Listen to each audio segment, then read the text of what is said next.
So it's certainly been an eventful week, particularly in America, and I'm back making videos, right? So we're going to start on a topic that would be relevant to what's going on right now in America, what's going around in the world right now for the last few decades, as we've all seen, with respect to gender tensions, right? If we want to say gender war, however you want to define it. And what we're going to do is cover in this video how there are risks as a man, right? When you want to work in a modern workplace, you're dealing with all sorts of liberal and feminist bias against you. You have cancel culture, you have hashtag Me Too, things like that. And as a man, you have responsibility and accountability, but often this isn't replicated in the terms of gender equality. You have many women who would have responsibility, but they're not held accountable to the same extent. Now, of course, there are exceptions to the rule, but there is a broad trend here. I myself, as many of you, I'm sure, definitely familiar with myself, I've worked at companies like Morgan Stanley and Goldman Sachs for over a decade in the finance industry, in investment banking and sales and trading roles. And this individual on the screen right now has worked at Boston Consulting Group, which is a major consulting firm, in one of the biggest consulting firms in the world. And the other one would be Google. He's also worked at Google for several years. So you're getting two groups of people who worked in major corporations who have similar experiences.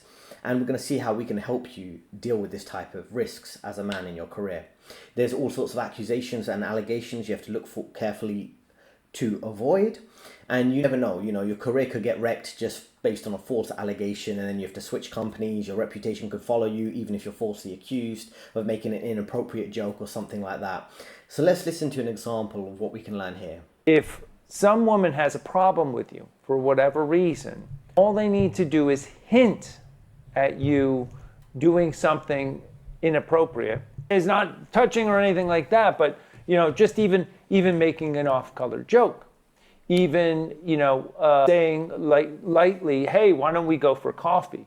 Any of this stuff can be construed once it goes through the telephone chain into HR of you being a predator as a man, for real.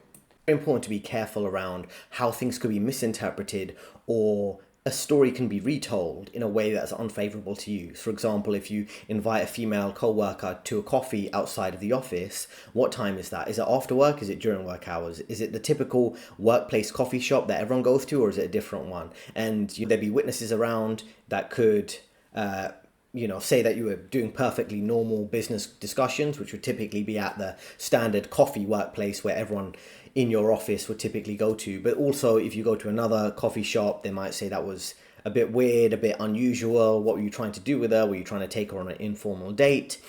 And then you have all these type of weird instances where if you're not being overly helpful to a woman, they could say that you're misogynistic and you're not embracing the gender equality.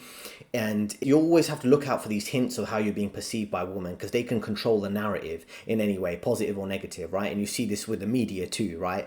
As we've seen this week, if you're keeping up with the US elections, you can label anyone anything based on who controls the narrative. And the mainstream media controls the narrative around US elections, saying Trump or men are bad, but women, completely, like I say, whatever they say or do, screaming and crying on, TikTok, they're perfectly normal. We're not going to say they're over emotional or anything like that. So there's all sorts of double standards you see through society, right? And the other thing is, I'll give you an example of something I had to deal with, is that it became an issue at one of the major investment banks I was working at, is that they're saying I wasn't smiling enough and I wasn't laughing enough. I wasn't participating in jokes and things like that. And I just have a normal, kind of serious look on my face when I'm working, because I'm trying to be productive, because that's what I'm being paid to do. But it became a point where 3 or 4 different colleagues said, oh, you never smile at work. You're coming across too serious. And it's a bit like, I'm here to work.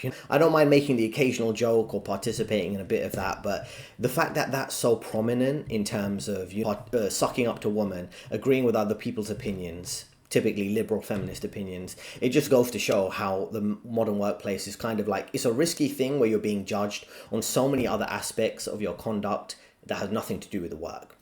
And then you have to deal with lots of rude, uncooperative behavior from, say, it could come from women, it could come from other co-workers, but lots of times is you have to deal with them being over emotional. But if you express emotion or anger, or you're assertive, that could be misinterpreted as aggressive, as problematic, toxic behavior, right? And also then you'll have all these simps. Now, so many men who are in prominent prominent senior management roles across major corporations, they are weak, simp, liberal men, right? There's no other way of describing it. You can use the term soy boy, bug man, however you want to describe it. And these simps will jump to judge you and take the side of the woman, even if it's unfair. They're not going to take a neutral stance. That's why it's so important to understand that risk. It's not just like a woman could spin a narrative against you or say you're being unhelpful or you're deliberately being unhelpful with her or spinning whatever narrative she wants, that you're not being friendly with the female co-workers. The same way the simps will jump immediately on her side. The vast majority of management, because they don't want to get sued, also because of all these gender discrimination lawsuits. And then you have male co-workers at your level who will again side with her because that's the consensus opinion, always agree with a woman, always give them special treatment over the men, right? So like I say, simps will jump to judge you too, side with a woman, even though they typically get nothing, right? There's so many social dynamics at work where, and I've mentioned in my other videos around the work husband, and work husband is when a woman would typically have a relationship outside of work, a husband or a boyfriend, but at work she has one or two male colleagues who will basically be extra friendly with her and help her with her work. And that would be like the work husband, or like the kind of simp in the friend zone, the beta orbiter, however you want to describe it, who will often almost jump in to be her defender, to be her leader, her informal leadership, her informal mentor, things like that, even if they're at the same level and on the same team. This type of simping behavior is completely out of control in the workplace environment, but you're not allowed to hold them accountable. You can do it maybe on social media when you're making a comment on a YouTube channel, or when you're in your personal life, in your social circle, you might make a joke about a male friend being a simp. But at work, it's like the liberal feminist agenda is enforced so harshly that you can't even, like I say, wiggle your way out of it by defending yourself with facts and logic. You know, you can't take the Ben Shapiro approach, if we want to call it, of using facts and logic over emotion and things like that. That's just not going to work in a workplace environment. So it's so weird of how you've got to deal with this, right? So the point of advice would be try to avoid jokes. You know, I've been in instances where people make jokes about themselves, they make jokes about each other, but if you make one small joke, they can completely take it the wrong way, right? And they can reframe it a different way several days later, right? A woman could make a joke about your personal life, even if you don't discuss it at work. And then you make a similar joke back, then she's going to get offended by it. So it's just like a complete double standard that you have to tolerate. I would say avoid jokes. And one other thing I'd recommend is you should document everything in writing when you're discussing things on emails with co-workers and managers, so you don't get caught up with a miscommunication. But also I would keep a personal notepad or in your phone. Know every single toxic or inappropriate comment with a time and a date in case you get set up later. So if a female colleague keeps making jokes about your personal appearance, your height, your weight, whatever that would be, she's making jokes about your personal dating life, even though you don't bring up at work. If you keep a note of that, then anytime they try to set you up, you say, well, on December the 2nd, 2023, you made this joke about me. Why do you think that was appropriate? Now you're trying to set me up because I made one small joke about yourself, you know.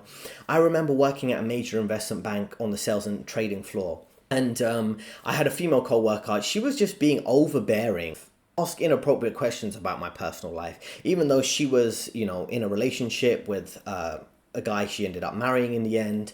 And she kept asking me, oh, are you on dating websites? Do you use Tinder? There's alternatives, Hinge. There was one other popular one there about coffee dates or something like that. And it became very annoying, right? Because it's like, I deliberately don't discuss my personal life at work, like I'm sure many of you don't. But it's like, how many comments are you going to put up with until it just annoys you? And it worked together on the same team for several years. And it was like, if I count in total, it's probably over 10 to 20 comments like that. And it's like, you know, oh, you should be on dating apps, you should do this. And it's like, I'm not even asking you for dating advice. Like, you know, she was in a completely dysfunctional marriage where she was working long hours and so was her husband, and they rarely saw each other. But it's like, would you ever go to work and give unsolicited dating advice to anyone? A male co-worker? I mean, that's completely ridiculous. But this is what I mean. This is the double standard you have to put up with. Even to the point where I was switching from one team to the other, and we had a little kind of leaving party, a very small thing, just for half an hour, with a cake for the team and things like that. And then even in that meeting, which was meant to be just a nice goodbye to myself, like, okay, you're moving to another part of the team. Co-workers would just want to say thanks for your work on the team, you can moving forward. Just a small, quick half an hour meeting with some cake. And she mentions there, you really should get on some dating apps, when you're going to find yourself a girlfriend or a wife. And it's a bit like, what? Like, I mean, she was the type of person to constantly agitate like that. But if you made any joke about her, she would completely overreact. And I made one small joke about her going to dinner with another male co-worker and whether her husband knows about it. And she completely overreacted, dragged me into a room, gave me a big lecture about how I'm not allowed to make jokes about that. And at the time, I didn't think about it, but I just apologized. But then I'm like, oh, wait, the reason why I made that joke is because she normalized this type of conduct where she would invade into my personal life without me even mentioning it. So this is the type of ridiculousness you have to deal with, right? That's why you should keep a record of everything. There's so many, and I'm discussing women being a risk to your career, but it's also these politically correct simp types, because these simp liberals will make so many politically incorrect jokes. And then if you make anything close to that, they'll try and cancel you basically in the office. And there's so many examples I have of this. I've listened to white liberals who'd be in management roles and they'd make inappropriate jokes mimicking Trump. Even if they disagree with Trump, they'll mimic Trump. Remember what Trump said about grabbing women?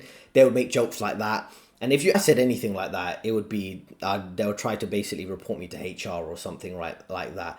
Making jokes, so many inappropriate jokes that I won't get into now, but there's just double standards you got to tolerate, right, as a man. It's like you're constantly like, who could stab you in the back? Who could misread a joke you make, misread a comment you make? That's why it's also always best to keep track record. So anyone tries to set you up, you've got a notepad, you've got a notes app in your phone, and you can just run through, okay, on December the 23rd, this happened on that day, that happened. So are these comments appropriate? Because this is the workplace culture you're building, and I made one small comment and you're trying to make this some kind of massive issue. So if we're going to report myself to, if we're going to report myself to HR and employee relations, let's report the entire team and management and say they need to do sensitivity training for the entire team. So don't let people set you up. You have to defend yourself, particularly in this environment where people are cowering, right? Around what you can say, what you can't say. Everyone's basically being pushed into a corner, not only financially, but also socially, right? It's like you can't say anything anymore.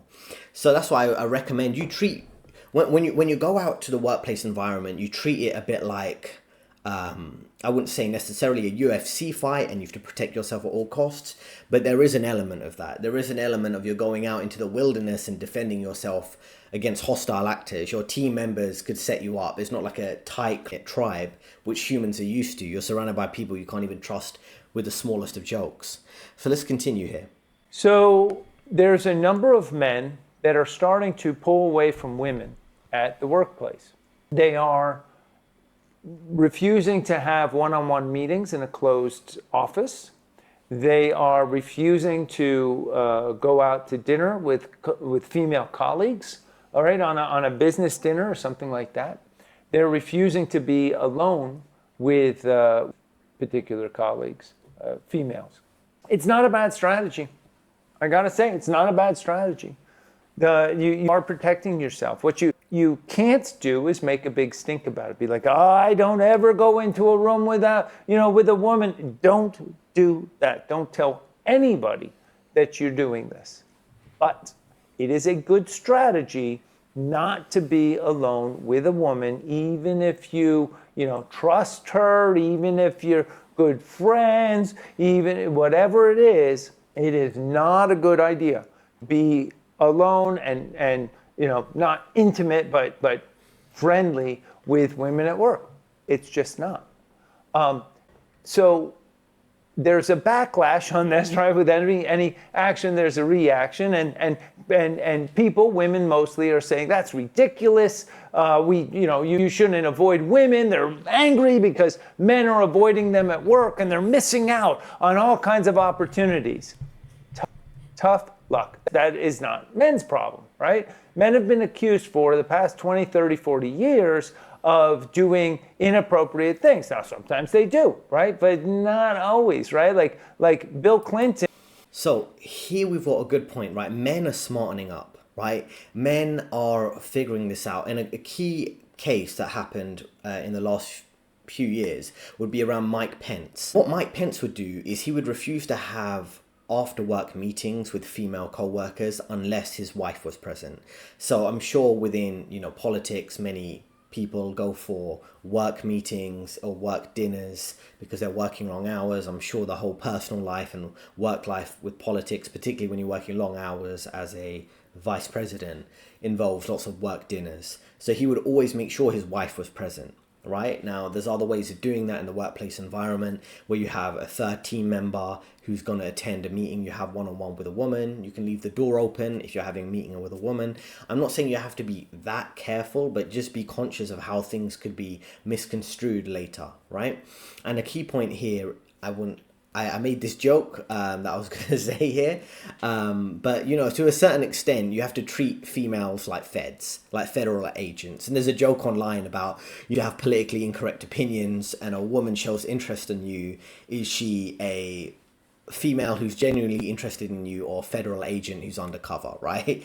And that is a joke and it's kind of over the top, but there is some truth to that. Like in terms of, you have to be careful of what is someone's agenda, why they're being overly friendly with you. Are they trying to dump work on you? Are they trying to set you up for being cancelled, making a joke, things like that? And it's that typical kind of shapeshifter type of mentality. Oh, nice one moment, could be portray you as the oppressor, the next moment under patriarchy. One moment it's a joke is acceptable, the next moment it's misogynist. You never know how things could work out. So that's why it's important, as he's saying here, about being quiet, about your smart strategy when it comes to working with female co-workers.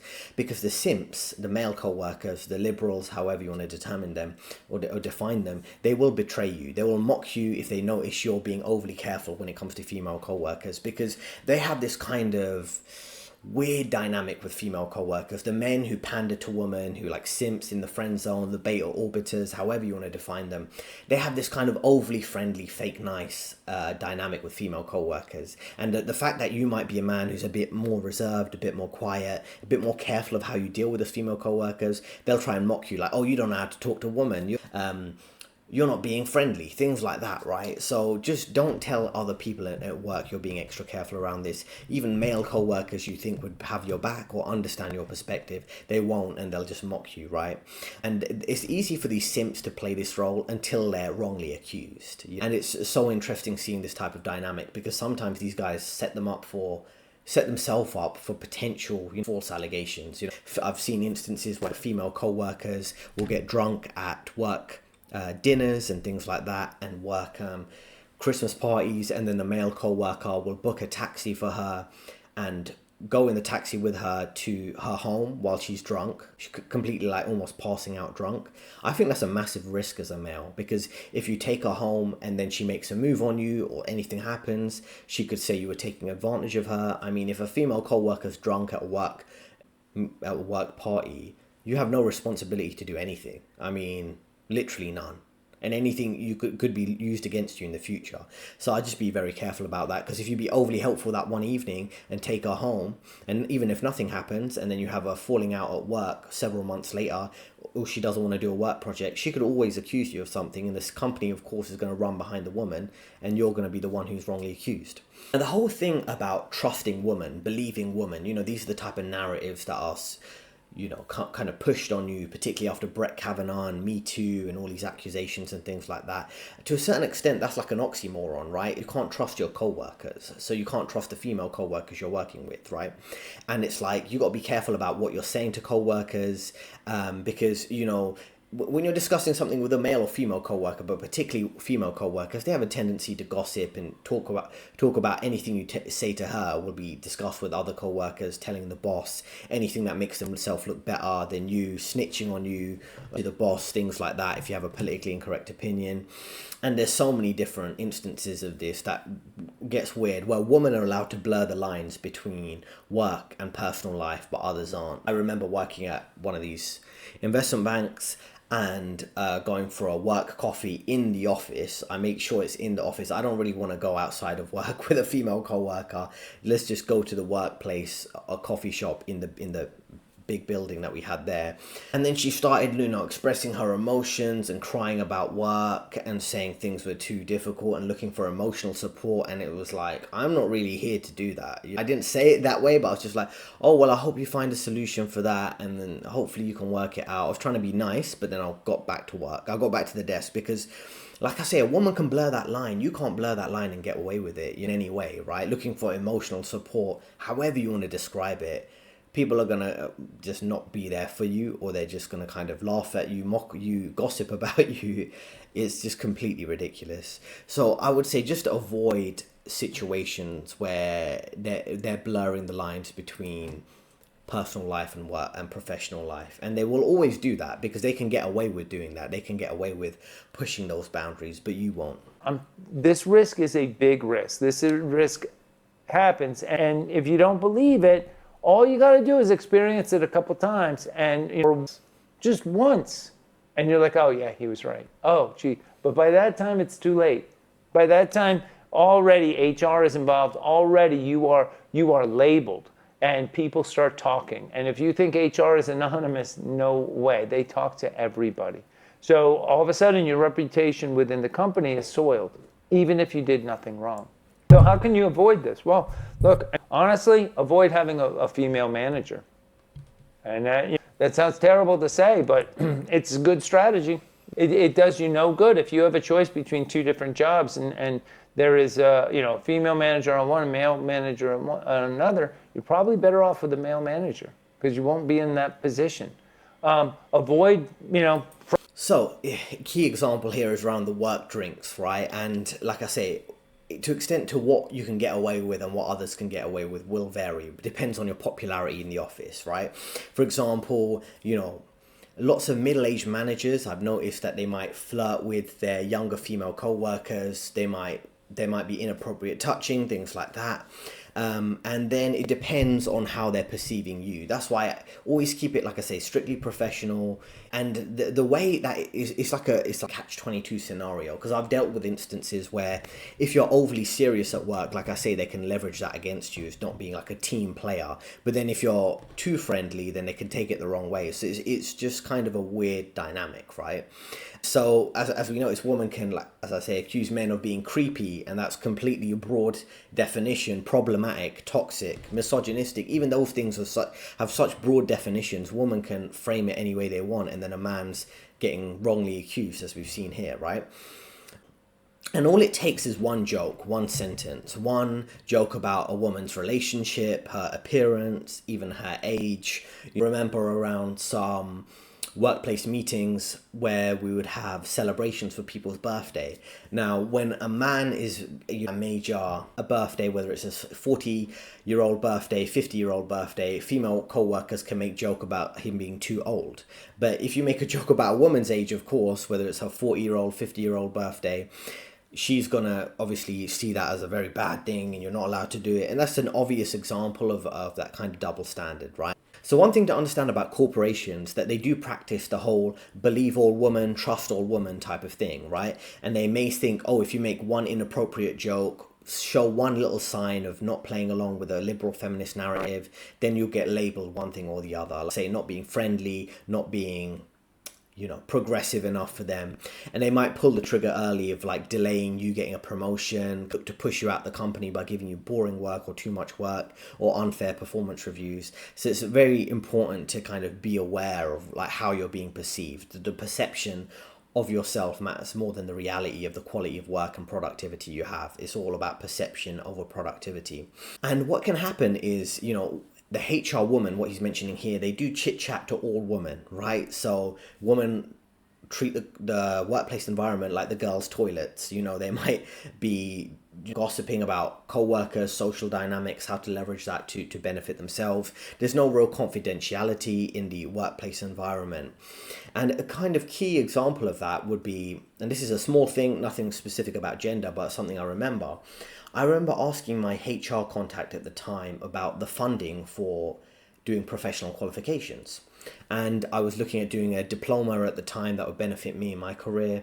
And I was asking about, okay, to what extent is it funded? If I leave the company, within the space of a year or 2 years, do I have to pay the company back for funding my education on the basis that they want to get the benefit of that diploma and my experience continuing to be at the company rather than just getting a diploma paid by the company and then I leave.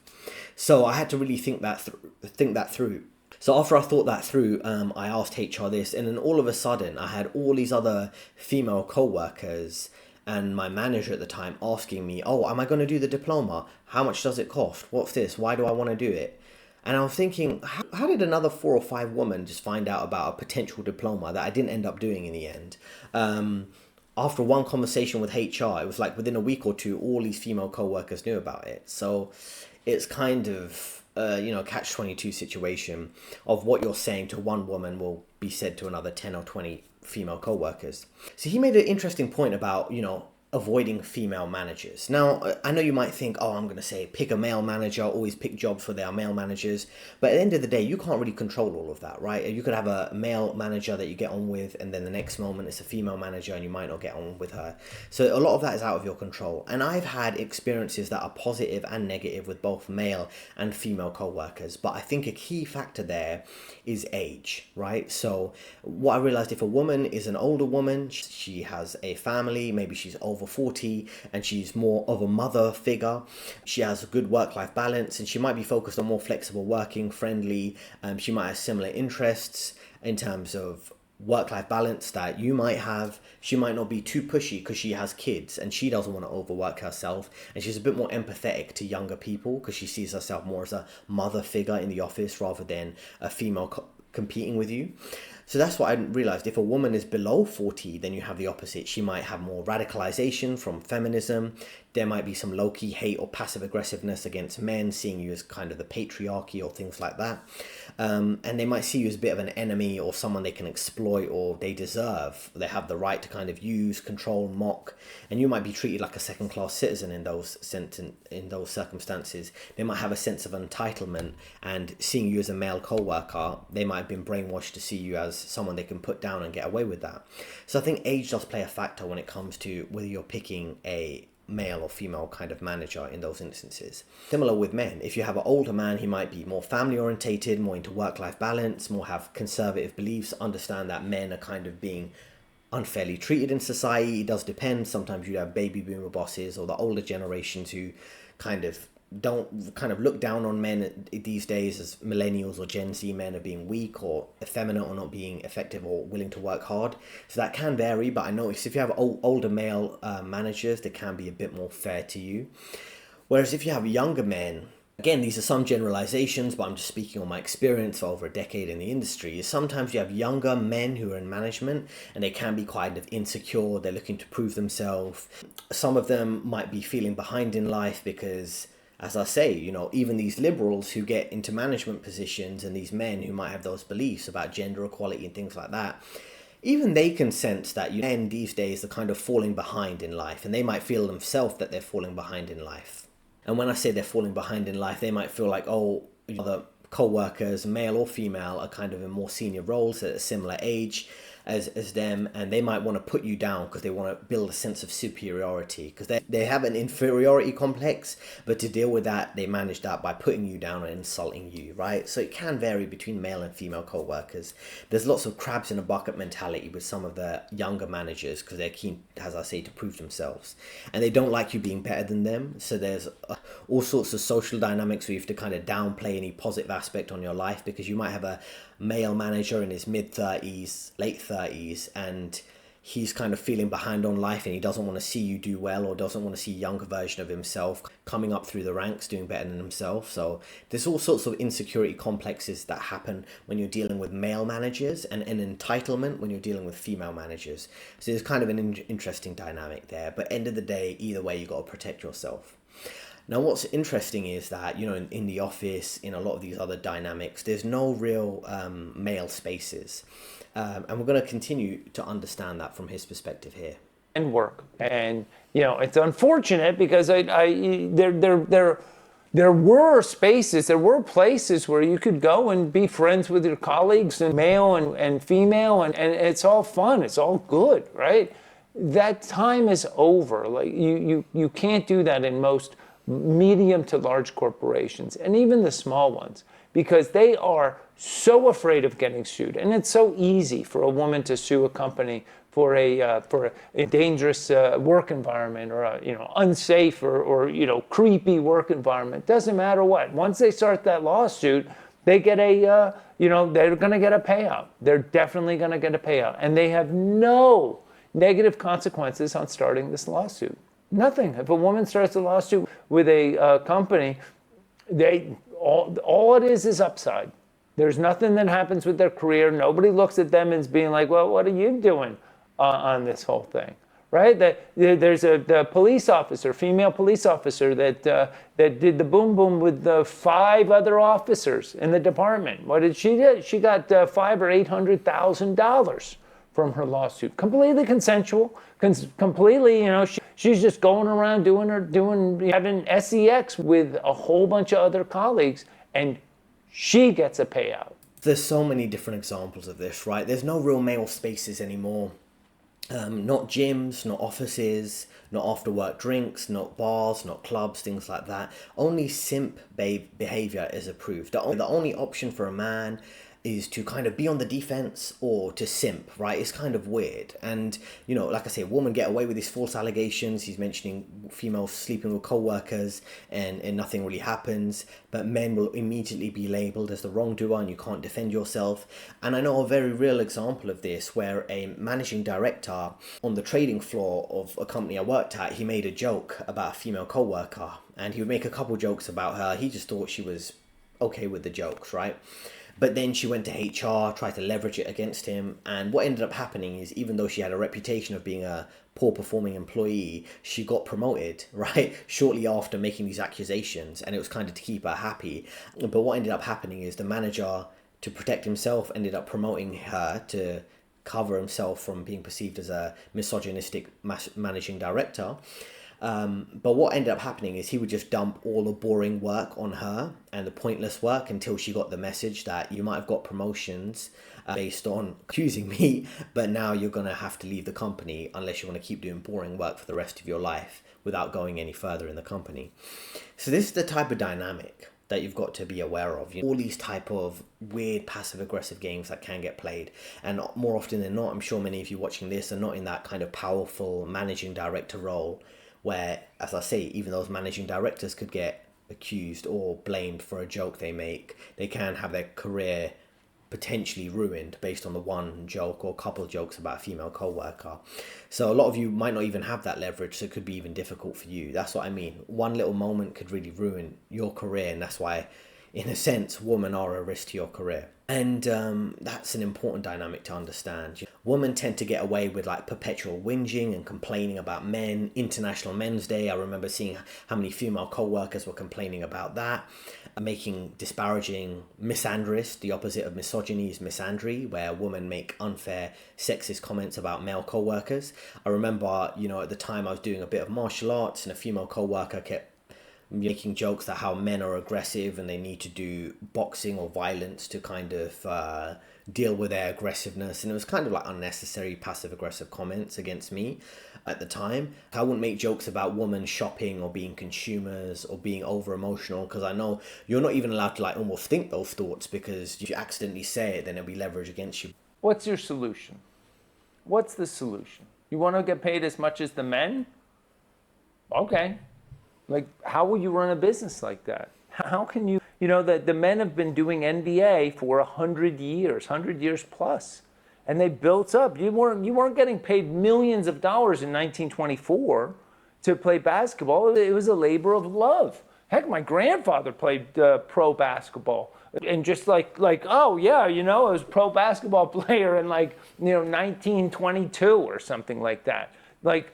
They started small. They started with a small and built up their fan base over 100 years. Same with boxing, same with F1, same with MotoGP, same with all of these men-dominated sports. They just built it. They came up with solutions to their problems. They want to do sports. Other people want to watch them. Great.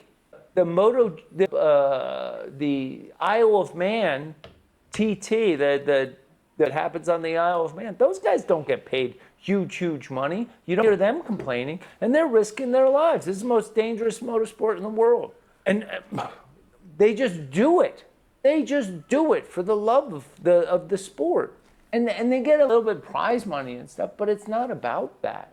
Ladies, who are you complaining to? I'd love to hear in the comments from men and women, who are they complaining to? Who's doing them wrong? Is it the fans? Is it the management? Is it the ownership? Is it God Almighty that is coming down and making the patriarchy a thing? No, I don't think so. If you want more money, build a bigger business with more profitability so you can pay your female athletes more. That's it. That's it. So you need to sell tickets, you need to sell t-shirts, you need to sell TV rights. Like, it's not rocket science, it's business.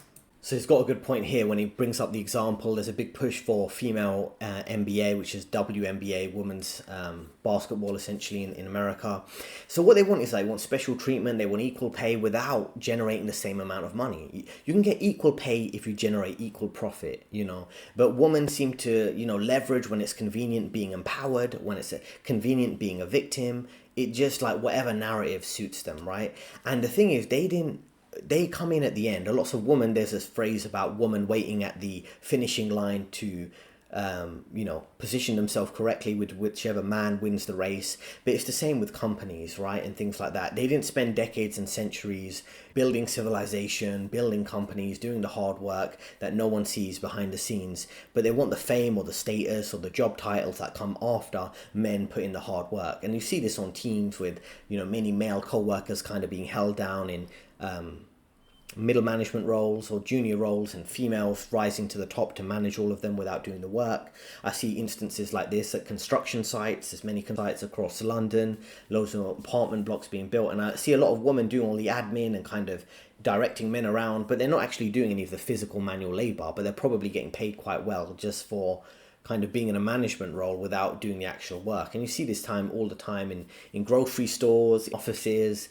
It's kind of like putting women in a higher position than man, and you see double standard throughout society, right? Like, straight people have to pander to the rainbow flag community, men have to pander to women. If you eat meat or drink milk, you have to pander to vegans because they're climate ESG compliant, things like that. There's a complete double standard when it comes to gender and everything else in society, right? You typically have so-called oppressed class who want special treatment. And, this is how ridiculous. It's like some form of narcissism, right? It's the oppression Olympics, cultural Marxism, typically pandering to whatever group can complain that they're the oppressed the most that get special treatment. And then if you don't treat them specially, you get dealt with the risk of having your life ruined and being cancelled, right? So if you want rights, if you want special treatment, you should get equal results or special results compared to the men. So just to conclude there, men, in a sense, women are a risk to your career because they can accuse you of anything. They can manufacture any narrative that benefits them. And that's the raw truth that I'm trying to share with you in this video. I've worked, as I say, for over a decade in the finance industry. So if you are looking for career advice, I've worked for over a decade within the finance industry. And I offer a career advice service. There's a link in the description. I will help guide you through these type of difficult scenarios because, as I say, if you want to deal with these type of risks around gender, which has kind of ruined the workplace environment, that's the type of help you might be able to get from myself to help you navigate these weird scenarios. So thanks for listening. 2 recommended videos on the screen right now, and I'll see you next time.